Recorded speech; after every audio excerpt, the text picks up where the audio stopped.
Andhra Pradesh legislative assembly 23rd deputy speaker అయినటువంటి మన triple R గారు మనతో ఉన్నారు. మనందరం ముద్దుగా పిలుచుకుంటాం. రఘురామకృష్ణరాజు గారు నాట్స్ ఎయిత్ కన్వెన్షన్ లో ఇక్కడ సందడి చేస్తున్నారు. వారితో మాట్లాడి అసలు ఈ కార్యక్రమాల గురించి మరిన్ని విశేషాలు తెలుసుకుందాం.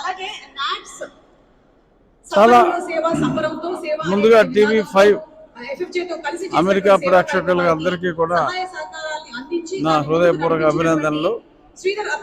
నాట్స్ ఉత్సవాలు అత్యద్భుతంగా జరుగుతున్నాయి.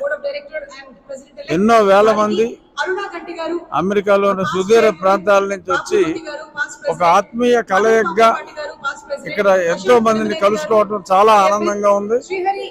అలాగే సాంస్కృతిక కార్యక్రమాలు, మ్యూజికల్ నైట్స్ అన్నీ కూడా ప్రజలందరూ చాలా బాగా ఎంజాయ్ చేస్తున్నారు. అలాగే మన కల్చర్ ని కాపాడుతూ అమెరికాలో స్థిరపడిన వాళ్ళ పిల్లలు చక్కటి భరతనాట్యం, కూచిపూడి ఇటువంటి కార్యక్రమాలన్నీ కూడా భారతదేశంలో కన్నా మన ఆంధ్రదేశంలో కన్నా మిన్నగా వాళ్ళందరూ తెలుగు నేర్చుకోవటానికి కానీ అలాగే చక్కటి సాంప్రదాయ నృత్యాలు నేర్చుకోవటం చాలా ఆనందం అనిపించింది.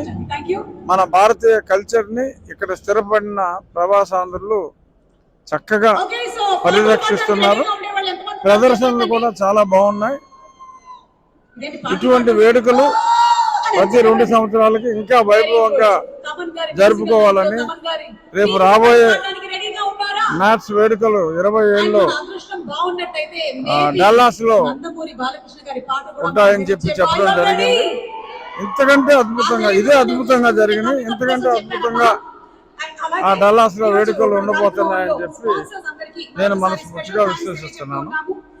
నాట్స్ కి నన్ను ఆహ్వానించిన పెన్నమనేని ప్రశాంత్ గారికి, ముత్తుకొండ శ్రీనివాస్ గారికి, ఆ నాట్స్ ఆర్గనైజేషన్ బాడీ అందరికీ నా అభినందనలు.